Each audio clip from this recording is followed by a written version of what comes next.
What did you think when you saw him coming up with it? Well, he was telling us that it wasn't loaded, so that was a good. I think he says is the gun loaded? No, he said it, what? No, my gun's got ammo in it. We carry it like the police carry it. But you're not the police. But you're not, yeah. Well, that's just it. There's really no distinction between the police and the citizenship other than their general training and permits to do so. Training, though, is one thing. Why keep it loaded right now? Because if somebody, Islamic terrorist, whatnot, crazy guy... Islamic terrorist? What's your expectation? Do you fear that's going to happen right now? Just because you're walking around with a gun on your side don't make you safe. It just doesn't look right in society. And to be fair, you're passing this out because you want more rights, because you feel you're not... I want a greater restoration of rights. So you don't have enough. You're walking around a parade route like John Wick, and you're like, I want more. That is me, Jordan Klepper, at a parade in Gonzales, Texas. I'm facilitating a conversation between a concerned parade goer and an open carry gun rights activist. They were carrying their guns out in the open. They were big guns, and they were advocating for the idea of constitutional carry. And across the state in Dallas was my friend Kobi Libii, and he was with a group called Guerrilla Mainframe. And they are a group of black activists who are drawing attention to the cause of police violence towards the African American community. We decided to go out on this day to see how people reacted to both of these groups, to see if race played into this at all. Spoiler alert, it does. It's a really interesting episode for us, and I'm inviting my friend Kobi Libii on to talk about it. We both had different experiences, but we were making one show, and we saw some of these things from different perspectives. And it wasn't always easy. One state, two protests, and a conversation around guns and racism in America. This is Klepper. I'm always trying to get rid of the shock factor of seeing a gun. I think people have been conditioned, oh gosh, there's a guy with a gun, I'm gonna call 911. That's a good condition. Well, is it? When I see somebody going to church, I don't call the police and say, hey, they're exercising their First Amendment rights. Yeah, well, people aren't getting killed with churches around the country. Well, some people are getting killed in churches. Yeah, with guns. CJ is the founder of Open Carry Texas, a group that wants to normalize the sight of people carrying guns into Chipotle and loosen Texas gun laws. They've been effective. In 2016, OCT successfully lobbied the state to legalize licensed open carry of handguns. Are we done? No! And today, CJ and 30 of his OCT buddies are headed to a parade in Gonzales, Texas to spread the word. Because this is Texas, where the state bird is a revolver, OCT isn't even the only activist group open carrying today. 250 miles north, a second, totally unrelated group is using guns to draw attention to their cause. My friend Kobi Libii is embedding with them. So I know I'm meeting this group called Guerrilla Mainframe. I know that they're a group of black activists and that they open carry to protest police brutality. And I know that we're in the South, which has never had a problem with black guys with guns. I think you're gonna be totally fine. I wouldn't worry at all. Okay, you have the confidence that only a white man with security can have. So I am here with Mr. Kobi Libii, who is both performer and writer on Klepper. What is Guerrilla Mainframe? So Guerrilla Mainframe is a group of black activists based in Texas, and they do a bunch of things. They do a bunch of community programs in their sort of working class black community in Dallas, but the thing they're most known for are these sort of brash, confrontational, militant, open carry protests against police brutality. So if you don't know what some of those phrases mean, they take big, conspicuous guns out in public and protest the unjust killing of black people by police. And so there's sort of a militant aesthetic to it. So it's a lot of, picture the Black Panthers, picture, military fatigues and black gloves and, sort of loud, very sort of direct confrontational chanting. That's sort of their style of protest. I think this might be them. You got a second now? All right. Yeah, this is time. Awesome. Those aren't loaded, right? Huh? Those aren't loaded. No, they are loaded. Oh, okay. Yeah. They're loaded and rocking ready. Great. What specifically were they protesting that day? So specifically, they were protesting the death of a gentleman named Botham Jean, who was shot to death in his own home by an off-duty police officer. So a woman named Amber Geiger is an off-duty police officer, lived in the same building as Botham Jean, and went into Botham Jean's apartment. And her story is that she believed it was her own apartment. She walked into Botham Jean's apartment, saw a man there that she believed to be a burglar, and shot him with her weapon, and he died. It's an absolutely insane story. It's an insane story, yeah. So she's a white and an off-duty police officer. He's a black man, in line with a lot of other unjust, killings of unarmed black people. This was a particularly egregious one because dude's just sitting on his own couch, So this was a protest about her prosecution and what she was charged with and what she wasn't charged with, and more broadly raising awareness about that killing and this the sort of epidemic of unjust killings of people of color by the police. We now have 2 police cruisers behind us. No, 3. Sorry, we have 3 police cruisers behind us. One of the things that makes me a little nervous, right, is that obviously you're going to protest the unjust killing of black people, so they sometimes unjustly kill black people, right? Yeah. There is one right there. Oh, that's cool. Yeah, okay. I think he admiring my comrade. That's a glower of admiration. Right. Over there. Right. Is that what that is? Yeah. He looks pretty content up there. So. Yeah.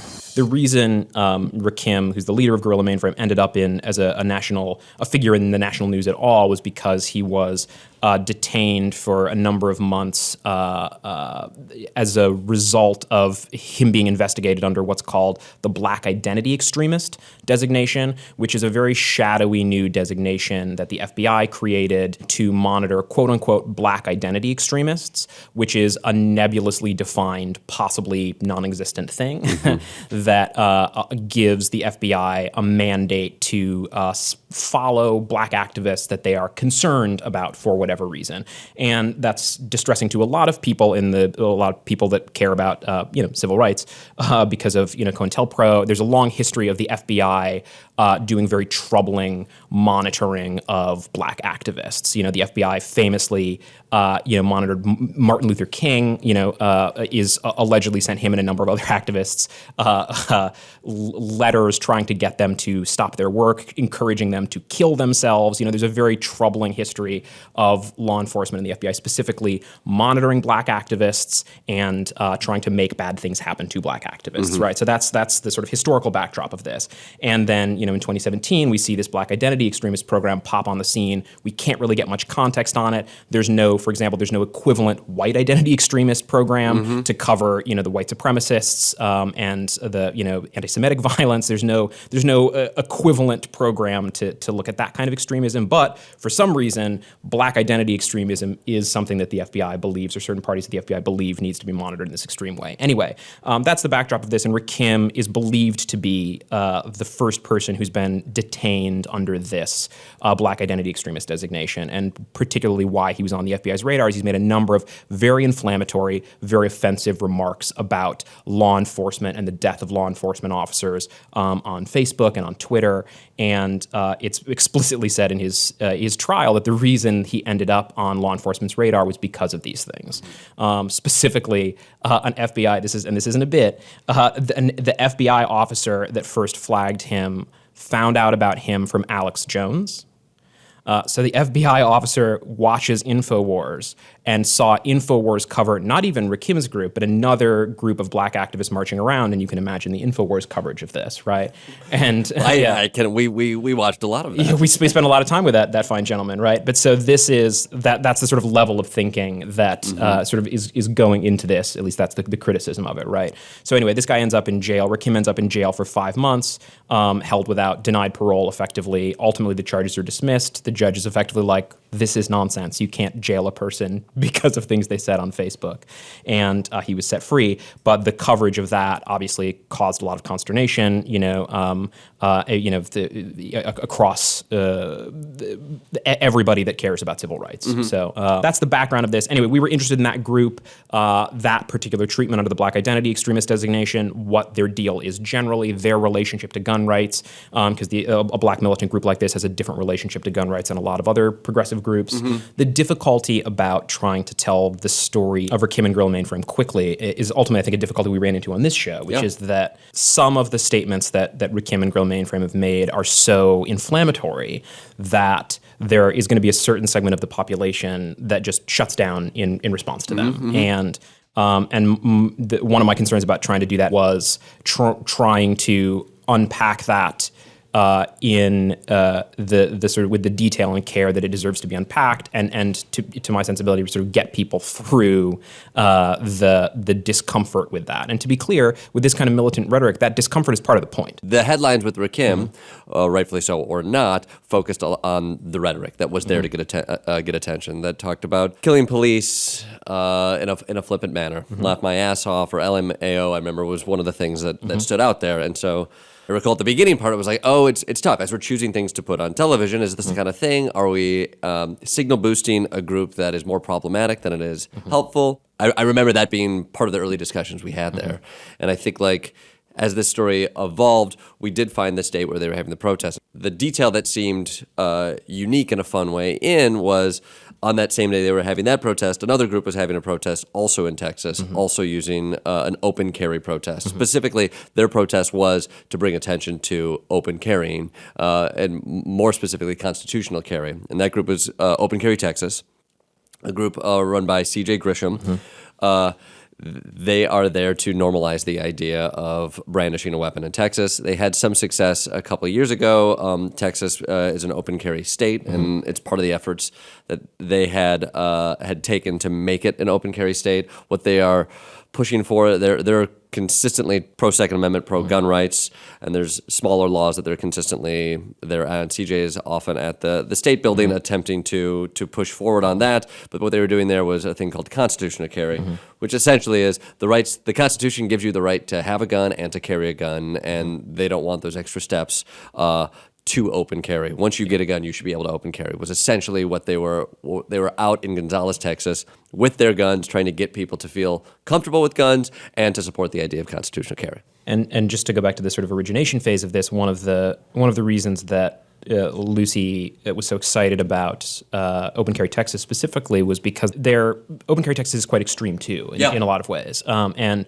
one of the ways they're extreme is they have their leader C.J. Grisham has also made a lot of inflammatory, violent statements about police in a slightly different context, more about the Bundys, basically about like the cops coming for if anyone messes with my cattle rights, I'll kill him, kind of things. That's not a direct quote. I just that's just your own personal belief. That's exactly big cattle rights guy. Grazing. What if grazing rights aren't a thing? Kobi, we don't have time. Why do we? It's a soapbox. It's a soapbox. You and your grazing rights soapbox. But it is true. What we started to find. So CJ is a controversial figure. He was has been arrested multiple times.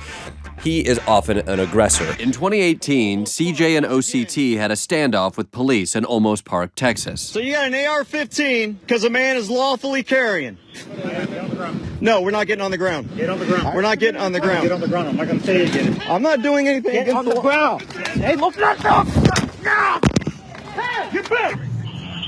This event was remarkable because no one got killed, and because, in response to CJ's provocation, Olmos Park repealed their gun ordinance. It was a tense situation. They asked you to get down, you didn't get down. What do you think would have happened if you were black and that situation arose? It happens to white people, it happens to black people. When it happens to a black person, they get a lot of credit, they get a lot of attention for it, but when it happens to a white guy, we don't get the same kind of attention.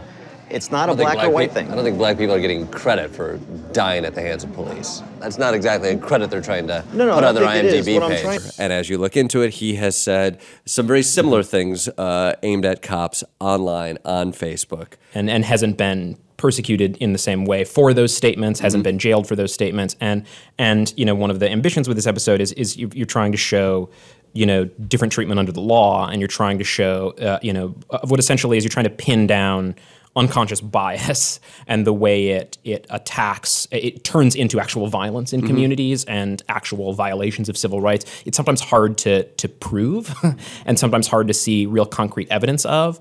And one of the things we liked about this contrast was, and that we thought we could do in this format that we can't necessarily do with the opposition, was in showing someone who has also made violent anti-police statements but not faced some of the same ramifications.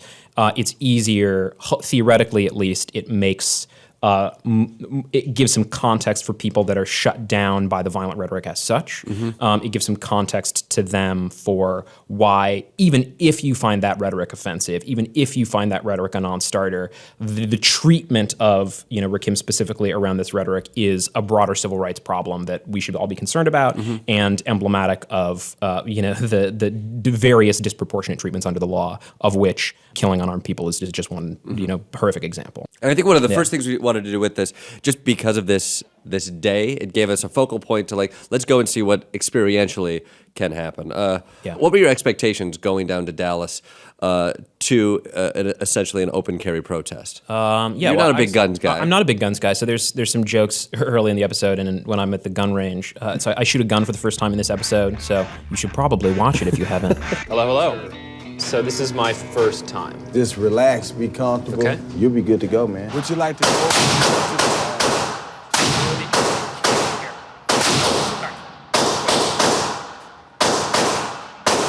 Come on. Okay. So now, do a slow, steady squeeze and breathe out as you're coming towards the end.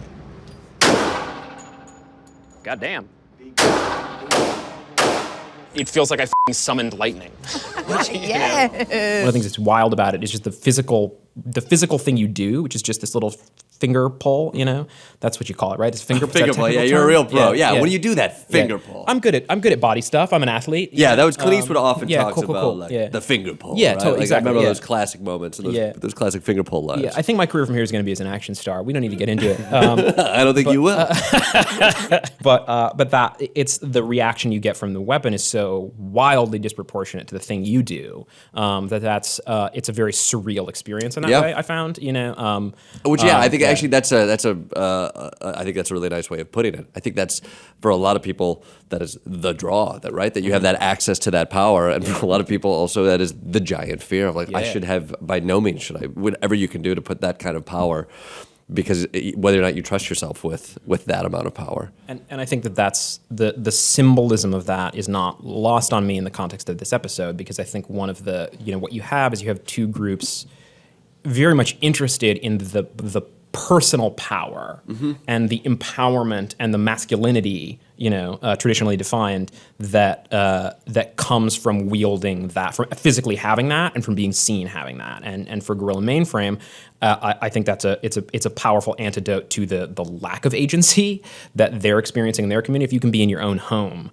and a police officer can walk in and just shoot you to death while you're sitting in your own house, if that's the level of agency you have, having a tool or a symbol that is the opposite of that powerlessness, there's a seduction to that I understand, that fills a hole that I think it's reasonable to want filled. And then I think with a lot of run-of-the-mill gun rights guys, it's about it's a little more cosplay. Like you have a great joke in the episode where you call one of the guys John Wick, and I think that's what it is, right? It's a fantasy about a kind of masculine prowess that maybe they don't feel in other respects in their life, or that that is satisfying to imagine being the hero, the protector, the savior. For sure. And it's but the difference between wanting that kind of power because it sort of feels good and scratches an itch in your broken masculinity is very different than wanting that kind of power because you're afraid for your life and feel powerlessness. I would think, well said. I definitely an experience that I had when I was out in Gonzales with the open carry group. There was probably about 30 or so people who were open carrying of all ages, even down to, I believe, a 13-year-old who was open carrying. What are you carrying? I don't know the specific number. I know it's an AR. I believe it's an AR-15. It's an AR-15. Do you like open and carrying? Yes. Why is that? It's just like if we don't have any open carry, if we don't get to have our guns, then what happens is that there's going to be just going to be chaos. Like, we're not going to be able to protect ourselves. How much practice do you have on that thing? I don't have practice right now. I'm just open and carrying it. I feel responsible for protecting others because I'm the one that could provide protection with the gun. That's a lot of responsibility for you. You're 13. Yeah. Is that good for you guys? A 13-year-old carrying an AR-15? He's probably a better shot than I am. Well, that's not true. Not many people are better shots than I am. I think for me, the issue that I always get caught up on is there's the idea that I have a gun this is my right to bring it in. They really take into effect how the gun does change speech and that situation. You're injecting a potential threat into a situation, and you're limiting other people's ability to be free because you've injected the idea of violence, and you call it protection. And if you're not lucky enough to be one of the people who feels safe in that environment, that person has the upper hand. I feel like that's often not reckoned with. At the same time, I will give like the arguments that feel most compelling to me with open carry Texas. I do think are essentially libertarian arguments, and a lot of that is like what the Second Amendment means, and I have these rights. I don't want. They feel very anti-government. You shouldn't be able to take anything away from me. And I think we've talked a lot about this here. It's like I think open carry. I think they're able to reckon with what I deserve, but they have a hard time reckoning sometimes with like how that affects culture. But to them, that doesn't matter. Initially, I thought this piece was going to be, we're going to see what happens at 2 open carry. I think I was probably overly simplistic in my assumption going in. It was like, 2 open carry groups in Texas? That feels like that's a Texas day. That's as Texas a day as you're going to get. We're going to go. I can go off on one. Kobi can go off on one. We can kind of tell this story to see, like, what is the reaction to these groups? And to be clear, they were happening at literally the same time. Yes. So it's like the same morning at the same time. There's a shot in the episode of us FaceTiming with each other, which is, we didn't cheat. That's real. That real. happened, right? It's like, and I think like it felt like a social experiment. I think also at that point in the show, it was like, I think let's go without a whole lot of expectation of what we're getting back. And I think one of the things we were very curious about was just to watch the experience of a bunch of black guys walking around with guns and a bunch of white guys walking around with guns, and just see how they're treated and see what the temperature feels like, in the room, as it were, walking around with those groups. We really wanted to see what it was like for these two groups, black group and white group, walking around with guns. And when we say guns, we mean guns, right? The big gun. There were some guns on the hip, but it's mostly giant military style weapons. Yeah, these are long guns. There's no missing these guns, and it's a gaggle of these people, which is what you call, that's a technical term for a group. It's a gaggle of guns. It's a gaggle of guns. Yes. But it's with Guerrilla Mainframe, they're marching in formation. It's 20, 30 folks walking around with weapons, and open carry Texas, probably a little smaller than that, 10, 15, 20 guys. How big? I'd say 15 to 20 guys. It fluctuated. And I think like they also had big guns. I think their purpose there was this normalization, and so they had those guns. They wanted to be seen with those guns. They had guns and flyers. And CJ Grisham, who is the leader, like CJ is very congenial. He's like, or genial, congenial. I think congenial is like a disease. Oh, is he? That's congenital. Congenital is a disease. He's genital. Yeah. Is he genital? He's genital. CJ's genital. Let's go with that. This is my genital friend over here.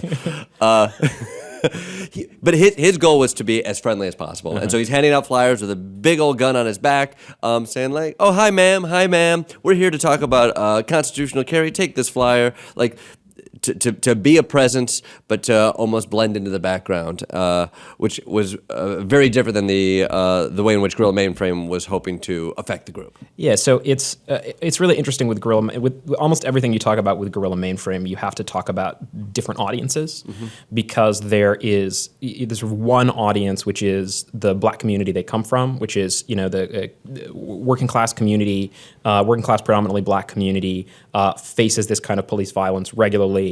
Has a number of other very legitimate complaints about the way structural racism has impacted their community. And so you have to talk about that audience, and then separately you have to talk about the what I would call a white mainstream audience, which has a different reaction to some of these signifiers. So the Guerrilla Mainframe's posture is, I would say, confrontational, right? But the question is, what are they confronting, right? And what they're confronting is a paradigm that lets black people get killed in their own homes, right? And even though that posture is confrontational to something, different audiences read that differently. So when we were walking through that working class black community, it doesn't feel confrontational. It feels actually quite warm and friendly and known. And so we get black power signs. So that kind of confrontation, even though the posture is an antagonistic posture, it's a confrontational posture, how that's received by the audience is as empowering and as nourishing because the experience is like, oh, thank God, someone is expressing how we feel in the face of this violence. And I have to say, for me personally, I was surprised. I expected to be mostly afraid because of police retribution. My fear was I'm afraid to be a black person walking around in general, because of this kind of police violence. I'm certainly afraid to do it when we're black guys with guns. Like if my cell phone can be perceived as a gun and I can be shot to death, like if I'm around actual guns, that's legitimately frightening to me. So I was legitimately afraid walking in. And what I was surprised by in the working class black community was how nourishing it felt to have this posture of confronting the system that makes me feel afraid walking around like that all the time. Right, because and I think that's what that community responded to. And you can say what you want about the effectiveness of that protest. You can say what you want about the positivity of guns being out in public at all. But it was absolutely striking to me how personally and also in the community that posture felt like a deeply nourishing counterpoint to the sort of pressure and persecution that community and I personally feel all the time. So that's sort of one audience, right? And then functionally what happens is we started in this working class black community and then crossed over and we're at the UT Oklahoma football game, which is a lot of, like a Saturday. Yeah. And how do we get this? How do we make it more Texas? Yeah. And so it's a bunch of, I was about to call them good old boys. Is that offensive? Is that like a slur against It's offensive to my people. I come from a long line of good old boys. Yeah. So forgive me. I apologize. I apologize to the South, broadly speaking. But they knew where they're walking into. It's frat boys, right? Yeah. It's like one of the things that's incredibly hard to capture on camera is, and I think is also difficult to communicate to people who don't have this experience in one axis of their life or other, but the discomfort stepping outside of your place is that when you are being uppity, like there's a particular way you get regarded as a black person when you're uppity, right? Which is that if I walk into a place that's too expensive, or if I walk into a particularly white place, there is a tension that comes into the air of the way I'm regarded until I can offer a couple of signifiers that say, oh, no, don't worry, I'm not like a black guy who wandered in here. I'm like a middle-class black guy who went to an Ivy League school and has money and can talk good. There's a certain, the sort of texture of that discomfort is very difficult to explain if you're not familiar with it, right? And there's violence on the back of that too. There's we're coming off more than a century of domestic terrorism in terms of black people being afraid about how being uppity in that way and being in communities they're not supposed to be and asserting power and agency that they're not supposed to have can literally be a death sentence, right? And so that texture is still in the culture. So that's a long way of saying that there's one experience that I was expecting to have of, just being with guns and people being uncomfortable around guns, and I think we both had that experience and saw that in different ways. People in Texas find that banal. People in Texas find that uncomfortable. But there's a whole other texture to this experience once we've crossed over into the white community, which is just watching a group of middle-class white people be uncomfortable at black people taking a power and an agency that they're not comfortable with them having. Does that make sense? I think so, yeah. And it's a really difficult experience. How does that show itself? How do you become aware of that? So I'll give you an example, right? Which is that, and I think this is an example, I think we will have different perspectives on this in terms of how it showed up on the tape, which is there's that gentleman, I think he's still in this cut, who's like, we didn't used to see that. Like the guy who's like, we didn't used to see that back in my day, right? Do you know what this is? I have no idea. I don't know, but it makes you uncomfortable, don't it? It's not like the America I grew up in for the last 63 years, I promise you. Yeah, no, I definitely tell you that. We were much more separated before, for sure. Right. Yeah. I made a segregation joke. Yeah. Because I'm classy. Thank you. I would go dick joke there. It would have been out of place. Different strokes. Yeah, we each have different strong suits. He's noticing something, and to him, it's like, this is just not how it should be. Yeah. Which is probably the most kind reading of that is an unconscious bias, and probably the most pointed reading is just a conscious bias. So yeah, and so a cleaner example is actually something we cut, and I don't think it was a bad decision to cut this, but there were a group of kids. There were a group of teenagers who I interviewed and on camera, and I was like, are you comfortable with the group that you just saw go past? And they're like, oh yeah, no problem, whatever. Like, you know, look, or no, this is what it was. They pretended they didn't see them. Right. So they were like, do you remember? I don't know if you remember these guys. And I was pretty hard on them in the interview. And I think I know there was one, you know, one of our white colleagues was like, I think you're being too hard on them. And you know, whatever in terms of what showed up on camera, but they were talking about the group when we walked up, and they were talking about calling the police on them when I walked up. Oh, really? I didn't know that. Right? Yeah. And so I heard that, and I was like, and so I was probing those. I was like, motherfuckers, I just heard you. I just heard you talking about calling the police on them. And they're like, oh no, man, I don't even see it. I don't even see it. You know, and this is the sort of the double speak that I think I have a particular, you know, I'm attuned to in a different way just because of my experience with this stuff, right? And it's an incredibly difficult thing to, and so it's a bit of a roar. That experience like that is a bit of a Rorschach, right? Where it's like I you know, in all the nonverbal, you know, behavior that's coming at me from people all the time. And it's like there's all these studies about how so much communication is not about language and what you're literally saying, but just like the vibe you're sending out. Yeah. You know, it's like why everybody thinks we're so charming. It's not our words, it's our energy. Thank you. You know, but there's the nonverbal energy I'm getting from that context is so deeply hostile and deeply uncomfortable in a way that is very hard to communicate it to people that aren't attenuated to hear that discomfort as danger. Does that make sense? Because when I feel that discomfort in a group of white people, I'm like, oh shit.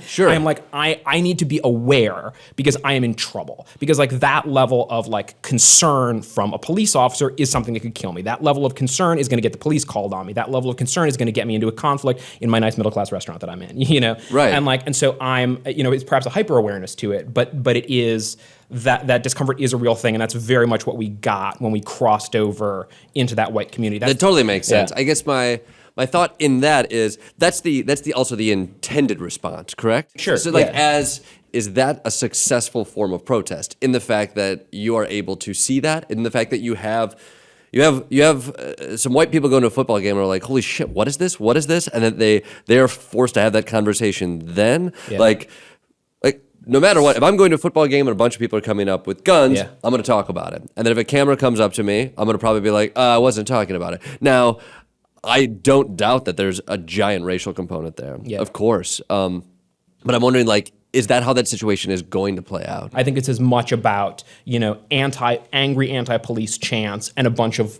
you know, loud black guys being loud and direct and confrontational and black as it is the weapons on their backs. In terms of whether or not that's successful, I think it's a really good question, and it's an audience question, right? So there's the one conversation about it being nourishing to a community that feels, you know, stepped on, and then there's a conversation about, okay, well, what are we doing with this kind of rhetoric? One of the functions of this kind of militant posturing rhetorically is to say, okay, well, if you are comfortable with this kind of violence being done to us, what do you feel? Like, come with me on the empathetic exercise of imagining if this kind of violence came back to you and your community. And the level of discomfort that white people feel when they hear somebody like Rakim talk so cavalierly about the death of white police officers, that level of discomfort is the level of discomfort a mainstream white audience should feel every single time they hear about a black person being killed. And I think the criticism, the most generous, sophisticated reading of this vocabulary of protest is that, okay, well, obviously, nonviolent protests, Black Lives Matter, you know, all these other modes of trying to communicate how fundamentally, viscerally unjust the situation we're in, all of that's not really getting the job done, you know? And so I am going to try to reflect back the kind of violence we are experiencing at you and see if that shakes anything. And so to your point, it is designed to make people, I think, uncomfortable. And I think the question is whether or not, is what we then do with that discomfort. What does that discomfort mean? And do I have a similar level of discomfort about the injustices they're complaining about? The argument that you make is I think, an incredible argument. And I think like what you're asking for is an engagement with a community, a white community that's not engaging with a community that is under duress, that is feeling this kind of stress, has felt this kind of violence for 100 years. But the articulation of that in the moment is, obviously, it's the guns to grab attention. It is chants. It's chants. It's oink, oink, bang, bang. The chants are directed at police. Yeah, that's about killing police. At 100%. That is a chant about killing police. Exactly. So I feel like you have, there are definitely people on the right. There are people who are very critical of Guerrilla Mainframe. Totally, and specifically because of their tactics, because of the lines that they cross. And again, this is what the conversations that we were having. Like, when you are there and you're seeing that happen and you're having that emotional journey to see how people are reacting to that, are you frustrated with the means that they're using to elicit that reaction, or do you find this reaction, I understand that it's a reaction out of necessity, but is it, how comfortable are you with that form of protest?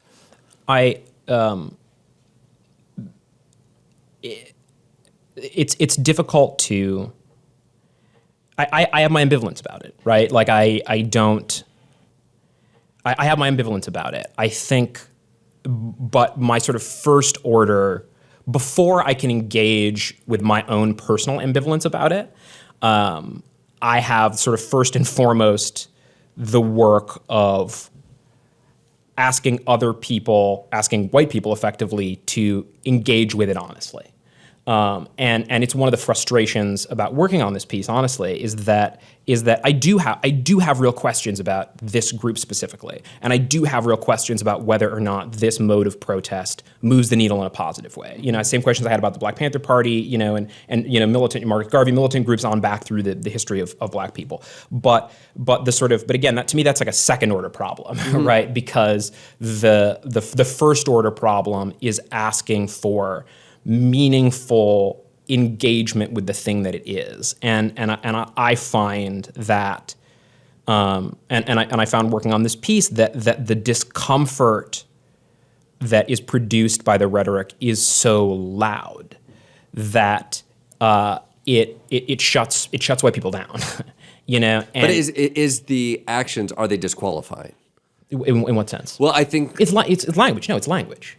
You know what I mean? Like, but at some point somebody shuts off, and we're aware of when you push something, so somebody shuts off, and I think the reticence that you have, if people hear oink oink bang bang, if you hear something online that is making fun of police officers who are dead and their families, and you challenge Rakim on that, is that a line that is crossed, at which point you are not going to be heard because you have crossed the line that now delegitimizes the argument that you have? It's a larger conversation about decorum in politics, right? Which is about decorum, and propriety. And there are communities that feel like they don't have the luxury of being polite because they're dying.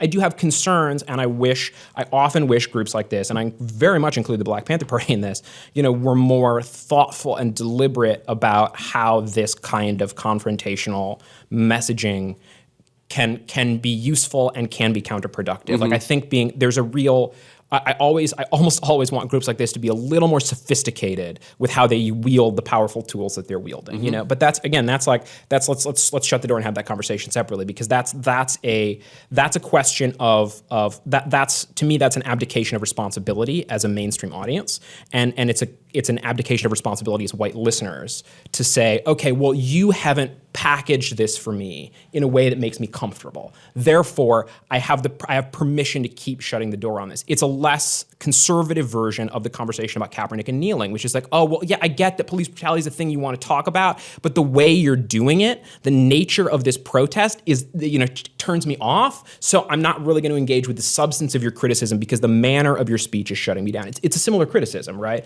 But I would say, I remember watching your interview with Rakim, and I think we even watched this together, and I think you asked him very clearly. You ask him about his Facebook posts, and you say like these police officers were killed in Dallas, and you said LMAO smiley face, and Rakim was like, oh yeah, I laughed. Like Rakim owned it, and he was joyous at a few moments, and for me, I'm like, this guy. Do you stand by those statements? I didn't say those officers as an individual deserve what they got. I said the police department deserved that. So just to be clear, I'm pretty sure the exact quote is "they deserve what they got," and I think it was LMAO afterwards. Yes, and I was laughing. Okay. And I'm still laughing today, just like they're laughing at me, right? Yeah. Because as a black person, when you hear is Trayvon Martin, is Michael Brown, Tamir Rice, eventually at some point it becomes frustrating. How can you then turn around and celebrate other people going through the pain of losing people that they love? Just like America celebrated Hiroshima and Nagasaki after Pearl Harbor. You know, it's just, you guys get to grieve for a change. Do you have any intention of doing something like what he did? No. Killing police officers is not gonna stop police brutality. If anything, it's gonna encourage it. You know, Because couldn't you say the same thing about your statements, though? I want to be provocative enough to get their attention. Okay. I was like, this negates everything he did up until this point. And also I'm like, I feel weird about putting this guy on television because of that aggressive stance. Also, I feel protective because I do think I agree with the things that you're saying and the attention that they're bringing, but I'm like, this is delegitimizing all the stuff he did before. Like, in order to try to amplify the actual story, which at that point to me felt like drawing attention to police violence against African-American communities, specifically in Texas. It's like, you have a guy who's laughing about cops getting killed. I'm like, guess what the story's gonna be? If the story's gonna be the guy who's laughing at cops getting killed. We want it to be about something else. We can't amplify that part of that story. It's interesting, and I appreciate you bringing up that, you watching it for the first time, because I was really struck by that. It was really, that was a striking moment just in the process of making that for me, because I've never seen you react so negatively to an interview subject before. As you really were like quite, my experience of it was that you were really quite reviled by that and really quite disgusted by that in a way that I think is it's your personal reaction and is very appropriate in that respect. But I remember being very surprised by that because I don't have, it's like I challenge him on in the interview. I find those statements at the very least clumsy, and at the very most like immoral, and but they don't elicit the same real like repulsion, for me, and I do think that is a racialized difference, because there is, and this is not a you personally thing. This is just the fucking culture, of like they're like black people are scary in this culture, and I think that part of why that reaction for not just you, for a couple other the white writers on the show was so. Had such a negative reaction to that was because of the racial coding of that language coming out of the mouth of a black guy, and part of, and that's why I say that in the situation that pivots me into is not being able to engage with my own ambivalence about it, because it's like, oh shit, I get that reaction, and then I also get why that kind of language is totally banal and just an NWA album. It's just there's a long history in pop culture of like people saying that kind of stuff where it's just a kind of rhetorical posturing from a community that's just like beat up by the cops, and just like it's like, well, no, not f*** you. There's something pedestrian about it as well. And the fact that it reads as really dangerous, and reads as really disquieting, and reads as a real earnest engagement and endorsement of that kind of violence, I do think is racialized, right? And I don't think it's about the skill of us as storytellers to tell that story, but I think it's about, and I think this is a really difficult thing. It's a more difficult thing for you than me in some ways, but to engage honestly with that discomfort, and to tell the story of that discomfort, which is your honest reaction to it, while also telling the story of, some of my experience of it, which is where the discomfort is not the headline. The discomfort of that language and that kind of violent rhetoric is not the headline. The discomfort is, look what this particular group's organic response to the other violence they're suffering is, right? And the most elite version of this story is being able to tell both of those experiences at the same time, and it's super hard. It's super hard, Well, I think what was interesting too in putting this together, functionally the way you make television is you you have these stories and you have to edit them down, and you pick the things in which that represents the experience that you had, and you put them in an order. And we got in an interesting conversation and debate about if we're representing them correctly, right? Yeah, and I think like this got down. It got into the minutia. It got into to the music choices we were using to address them, how we underscore them, or do we introduce them in? Right. You know, like whether or not we can show CJ riding on a bike and being playful, whether or not like we had a bunch of discussions. Yeah, you know, yeah. And I'll admit, like it's honestly like. We had 4 writers. You're the only black writer, and I think like I was aware. You're aware, but I think like I probably wasn't. Yeah. I think that is unfair. As somebody who's like you're also an actor in this. You wear many hats. You're doing a lot of things there. You're like you've written on all these episodes, on the one you're in, and all of that. But you're also representing the only voice in the room who sees it from that perspective. And I do think like.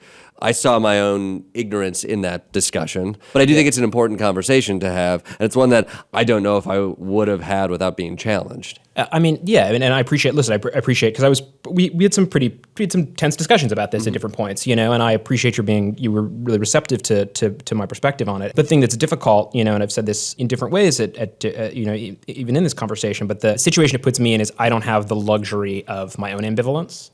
Because I end up fighting for the sort of most favorable view of these subjects and these groups because it's underrepresented in the room, and it's what it is. It's what that's the role I ended up taking on this particular conversation. It's tricky. It's a tricky situation to be in. That's what it. That's what it was. That's what it was.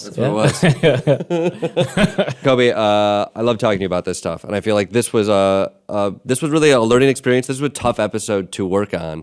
I really respect what you do and what you bring to it, and I think like. Thank you for trying to keep me honest. Jordan, thanks so much for coming on my podcast. Oh shit, you were supposed to. Okay. Oh shit, yeah. Sorry. I just got into it. If you like listening to this podcast, you're gonna like watching it even more. So go check out Klepper. It's on all of your devices, including your television. Go check it out. Thank you for listening.